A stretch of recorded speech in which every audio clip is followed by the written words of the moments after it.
नमस्कार दोस्तों। आज के वीडियो में मैं ध्रुव राठी को एक्सपोज करूंगा। सही सुना आपने, ध्रुव राठी को एक्सपोज करेगा।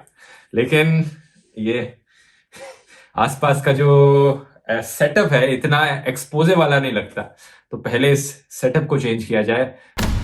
हाँ, ये सही है ना। अब फीलिंग आ रही है। एडिटर वो स्पेशल इफेक्ट साउंड इफेक्ट भी डाल देना ताकि ऐसा लगे कि किसी FBI की इन्वेस्टिगेटिव एजेंसी के साथ बैठकर मैं बात कर रहा हूं और मैं कैमरे से थोड़ा साइड में देखकर बात करूंगा। ठीक है, शुरू करें फिर। ये एक्सपोजे कोई छोटा मोटा एक्सपोजे नहीं है, ये बिग एक्सपोजे से भी बड़ा एक्सपोजे है। ये है the mega exposé of Dhruv Rathee. वही ध्रुव राठी।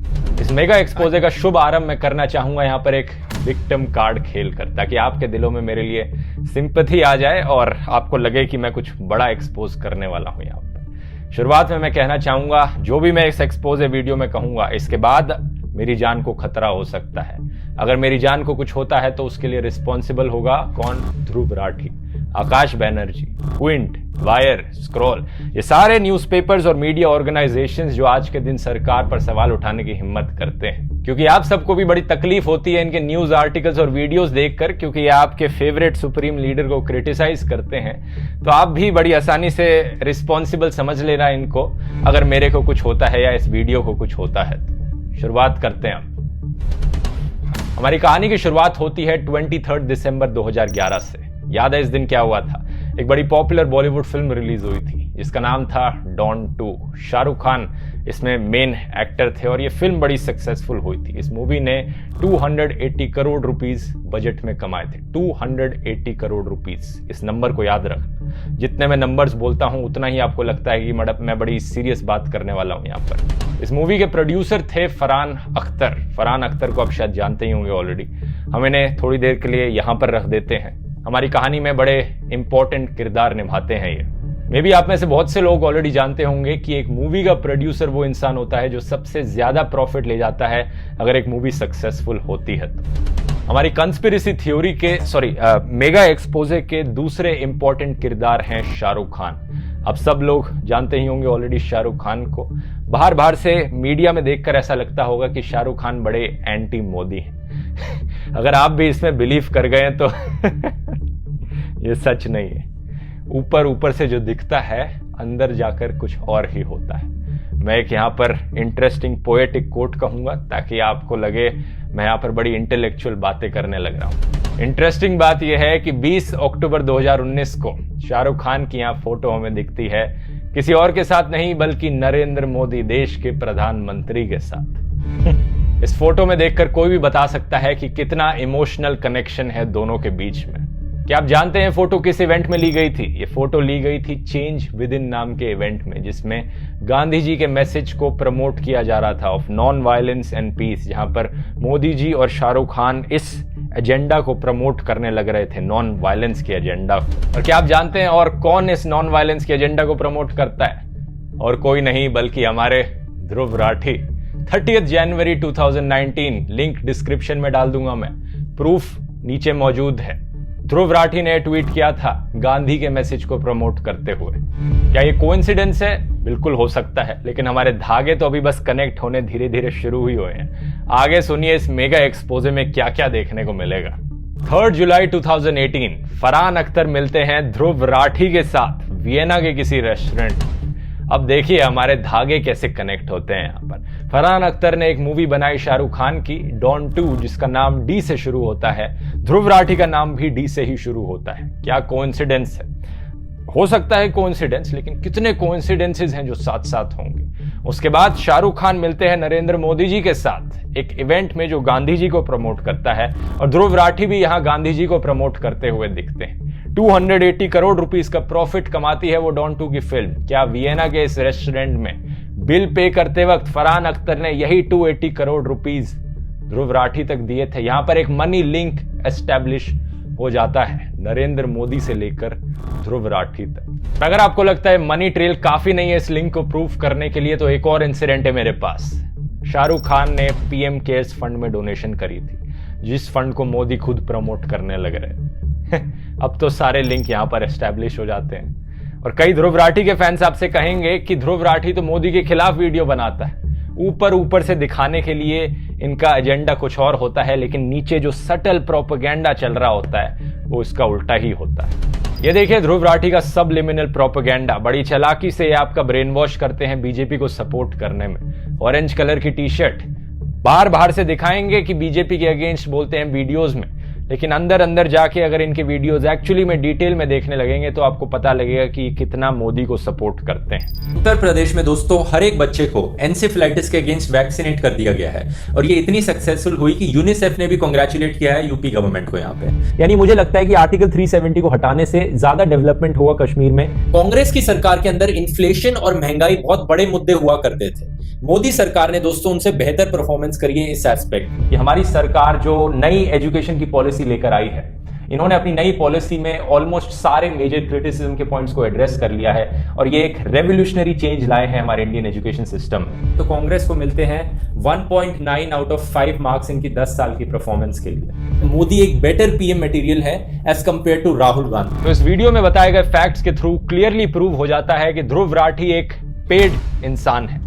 इसे पे किया जाता है नरेंद्र मोदी और भारतीय जनता पार्टी के द्वारा। सारे मनी ट्रेल्स निकाल दिए हैं और अगर कोई प्रूफ मांगे तो लिंक मैंने डिस्क्रिप्शन में डाल दिया है इन सारे फैक्ट्स का जो इस वीडियो में मैंने बताए हैं। और अगर आपको मेरे फैक्ट्स पर कोई डाउट है तो आपका आईक्यू लेवल ध्रुव राठी के आईक्यू लेवल का है, मोटा भाई।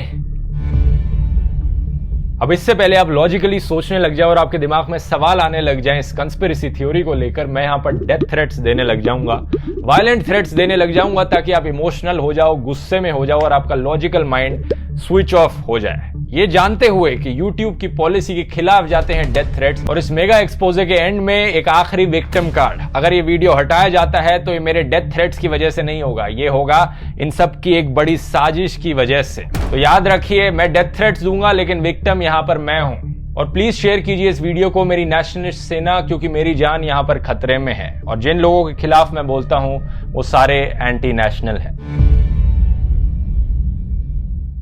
माफ करना दोस्तों अगर मेरी एक्टिंग अच्छी नहीं थी। इस मजाकिया वीडियो के द्वारा मैं बस आपको यह दिखाना चाह रहा था कि कितना आसान है कुछ भी फर्जी कंस्पिरेसी थ्योरी बनाना।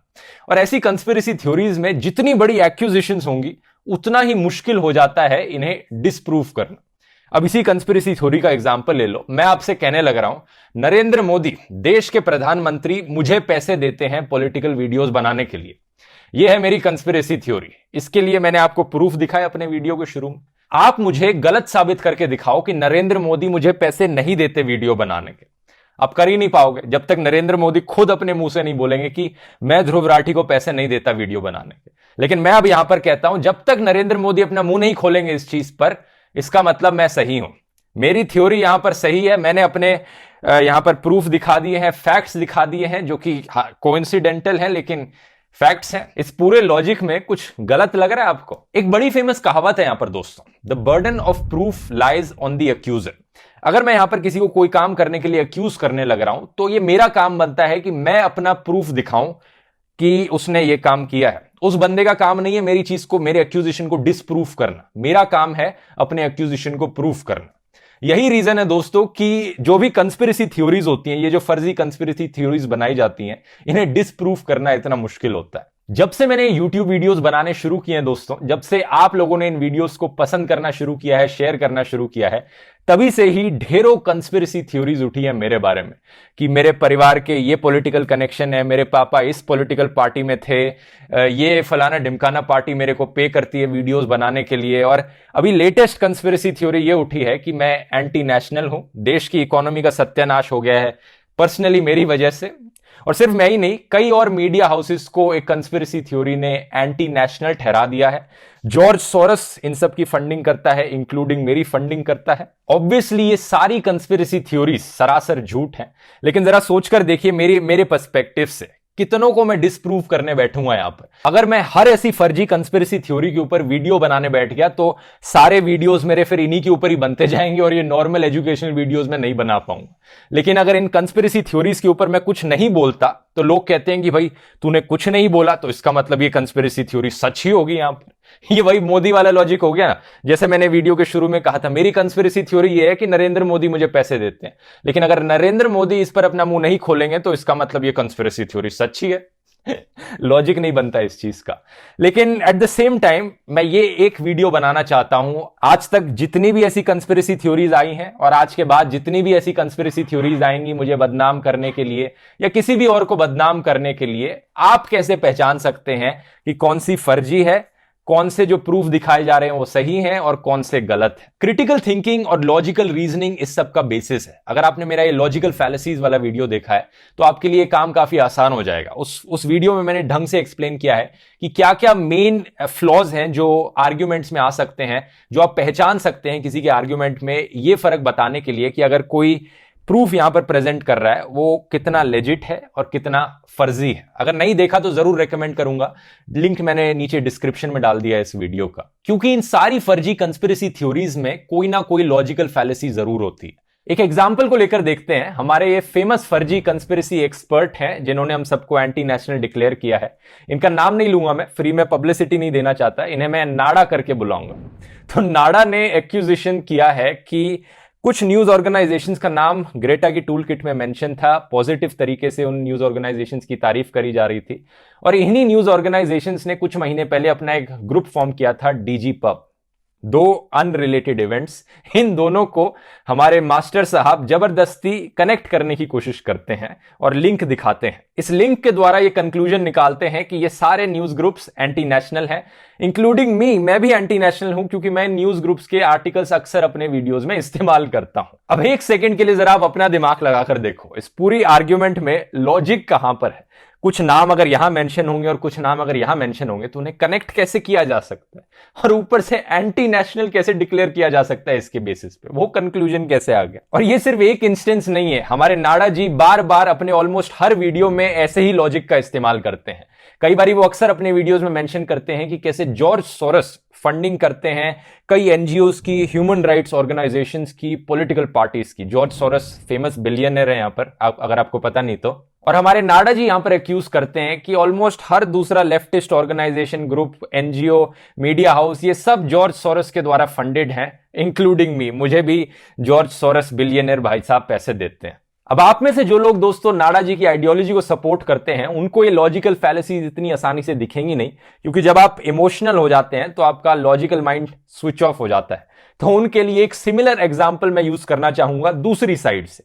आपको याद होगा टिकटॉक ने पीएम केयर्स फंड में 30 करोड़ रुपए की डोनेशन दी थी। 30 करोड़ रुपए बहुत बड़ी रकम होती है, और हम सब जानते हैं टिकटॉक एक चाइनीज कंपनी है, और एक चाइनीज कंपनी हमारे प्रधानमंत्री के फंड में पैसे डोनेट करने लग रही है। ये एक इवेंट हो गया। दूसरी तरफ चाइना वहां पर बॉर्डर पे आगे आया जा रहा है, इंडिया के बॉर्डर पर जमीन कब्जा कर रहा है। ये दो अलग अलग इवेंट्स हैं। अब अगर मैं यहां पर नाडा जी की तरह ही फर्जी कंस्पिरेसी थ्योरीज बनाने लग गया तो मैं इन दो अनरिलेटेड इवेंट्स को एक साथ लिंक करूंगा और आपको यह कहूंगा कि ये देखो भाई, चाइना यहां पर बॉर्डर के पार आ जाता है, मोदी जी चाइना के बारे में एक शब्द तक नहीं बोलते, चाइना मुंह से उनके निकलता तक नहीं है, और यहां पर एक चाइनीज कंपनी उनको फंड करने लग रही है 30 करोड़ रुपए। इसका मतलब समझे यहां पर, इसका मतलब यह है कि चाइना फंडिंग करने लग रहा है प्रधानमंत्री मोदी की, और इंडिया की जमीन बेचने लग रहे हैं मोदी जी। इतनी आसानी से एक फर्जी कंस्पिरेसी थ्योरी क्रिएट की जा सकती है दो अनरिलेटेड इवेंट्स को लिंक करके, और यही नाडा जी अपने हर वीडियो में करते हैं, और आप जैसे कुछ लोग बेवकूफ बनते रहते हैं। अब ये टिकटॉक वाली चीज सिर्फ एक कंस्पिरेसी थ्योरी है। क्यों कंस्पिरेसी थ्योरी है? क्योंकि यहां पे मैंने दो अनरिलेटेड इवेंट्स को बिना किसी प्रूफ के लिंक किया है। मेरे पास कोई प्रूफ नहीं है इस चीज का कि मोदी जी ने यहां पर ऐसा किया है, वो चाइना का नाम नहीं लेते हैं तो वो इसलिए नहीं लेते हैं। उम्मीद है अब आपको थोड़ा समझ में आने लग गया होगा कि किस तरह से फर्जी कंस्पिरेसी थ्योरीज बनाई जाती हैं। एक और लॉजिकल फैलेसी जिसका अक्सर इस्तेमाल किया जाता है वो है चेरी पिकिंग। मैंने अपने पैरोडी वीडियो में भी चेरी पिकिंग का इस्तेमाल किया, जब मैंने अपनी क्लिप्स दिखाई, जब मैं बीजेपी को फेवर करने लग रहा था, बीजेपी के बारे में पॉजिटिव चीजें बोलने लग रहा था। अब उन क्लिप्स को काट कर अगर आप किसी को दिखाओगे तो उसे तो लगेगा कि भाई ये इंसान तो पक्का बीजेपी सपोर्टर है। ऐसे ही कई लोग मेरे खिलाफ भी करते हैं। चुन चुन के क्लिप्स निकालेंगे जो कि मिसलीडिंग होंगी, गलत कंक्लूजन दे रही होंगी, जबकि रियलिटी में पूरा वीडियो कुछ और ही कह रहा होगा, और कुछ गलत कंक्लूजन दिखाने के लिए एक फर्जी कंस्पिरेसी थ्योरी बनाते हैं। और ऑब्वियसली नाडा जी भी चेरी पिकिंग करते हैं। ये आपको दिखाएंगे कि कैसे जॉर्ज सोरोस बिलियनियर हैं जो यहां पर हर किसी को फंड करने लग रहे हैं, पॉलिटिकल पार्टीज को फंड करने लग रहे हैं, लेकिन ये क्या नहीं बताएंगे कि यूएसए में ये काम करना बड़ा नॉर्मल है। बहुत से बिलियनियर्स यूएसए में ओपनली और ट्रांसपेरेंटली फंडिंग करते हैं पॉलिटिकल पार्टीज की, जो कि मेरा मानना है गलत है। बिलियनियर्स को फंडिंग नहीं करनी चाहिए पॉलिटिकल पार्टीज की। लेकिन इंडिया में देखो क्या हालत है। इंडिया में 2017 के बाद इलेक्ट्रोल बॉन्ड्स लाने के बाद बीजेपी ने फंडिंग छुपा दी है पॉलिटिकल पार्टीज की।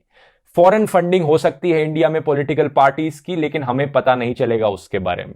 तो नाडा जी यूएसए में बड़ा क्रिटिसाइज करते हैं, लेकिन अपने देश के ऊपर जब बात आती है तो एकदम चुप रहते हैं, क्योंकि फंडिंग के बारे में कुछ अता पता नहीं चल सकता। और ऊपर से George Soros one of the many billionaires हैं जो पॉलिटिकल पार्टीज को डोनेट करते हैं। इस चार्ट को देखिए, कितने बिलियनियर्स ने डेमोक्रेट्स पार्टी को, रिपब्लिकन पार्टी को डोनेट किया है। अब एक सवाल आप यहां पर पूछोगे दोस्तों कि हमारे नाडा जी ने जॉर्ज सोरोस को ही क्यों चुना टारगेट करने के लिए, कंस्पिरेसी थ्योरीज रचने के लिए।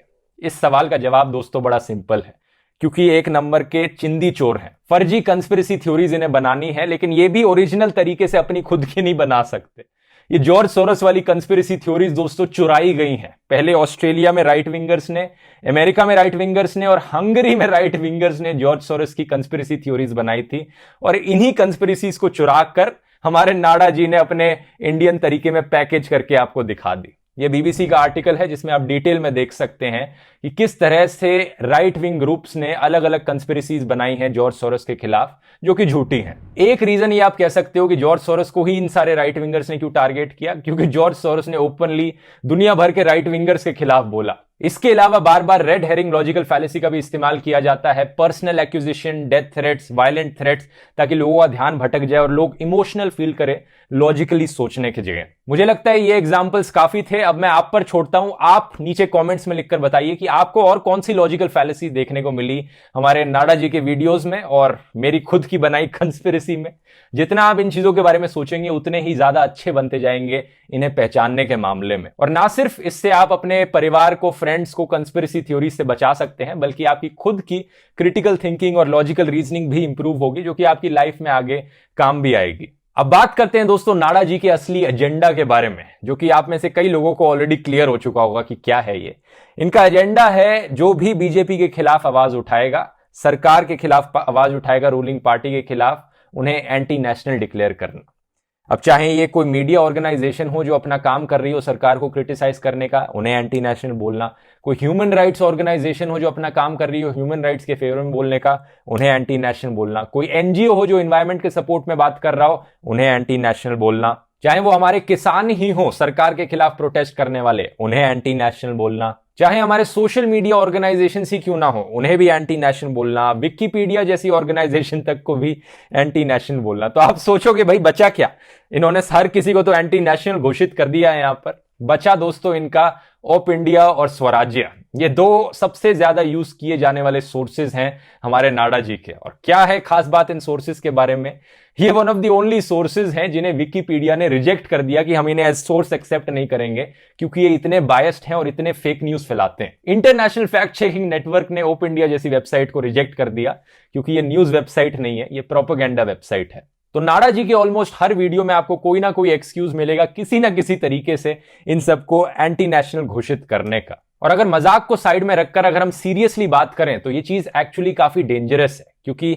आज के दिन हमें एंटी नेशनल कहा जाता है, किसानों को एंटी नेशनल कहा जाता है, कल के दिन आपको एंटी नेशनल घोषित किया जा सकता है। कोई ना कोई बहाना ढूंढ लेंगे आपको एंटी नेशनल घोषित करने का, अगर किसी दिन आपने किसी इशू को लेकर सरकार के खिलाफ आवाज उठा दी तो। ये आज के दिन देश में हालत हो गई है। जर्नलिस्ट, एक्टिविस्ट, कॉमेडियंस और फार्मर्स, इन सबको तो ऑलरेडी एंटी नेशनल घोषित किया जा चुका है। अगला नंबर किसका होगा? और वीडियो एंड करने से पहले एक सवाल मैं आपके सामने छोड़कर जाना चाहूंगा। कौन लोग हैं एंटी नेशनल? जरा सोचकर देखिए। वो लोग जो सरकार को क्रिटिसाइज करते हैं ताकि सरकार अपना काम इंप्रूव कर सके, ताकि देश में लोगों की रहने की कंडीशंस इंप्रूव हो सके, या फिर वो लोग जो देश को बांटते हैं, देश के टुकड़े टुकड़े करते हैं नेशनलिस्ट और एंटी नेशनल के नाम पर, हिंदू मुसलमान के नाम पर? कौन लोग हैं असली नेशनलिस्ट यहां पर और कौन है असली एंटी नेशनलिस्ट? जरा सोचकर देखिए।